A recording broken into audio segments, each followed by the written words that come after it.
शिवसेनेचे सर्व मंत्री पूर परिस्थितीची पाहणी करणार आहे। उपमुख्यमंत्री एकनाथ शिंदे यांनी या संदर्भातले निर्देश दिलेले आहेत। राज्यात पूर परिस्थिती निर्माण झालेली आहे आणि शिवसेनेचे नेते याची पाहणी करणार आहे।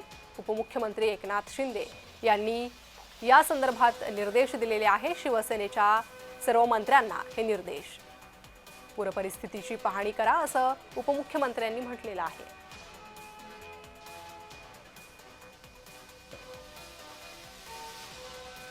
तर सध्या राज्यातील अनेक जिल्ह्यांमध्ये विशेषतः मराठवाड्यात पूर परिस्थितीमुळे शेतकऱ्यांचं प्रचंड नुकसान झालेलं आहे आणि त्याच पार्श्वभूमीवर उपमुख्यमंत्री एकनाथ शिंदे यांनी शिवसेनेच्या मंत्र्यांना हे निर्देश दिलेले आहे।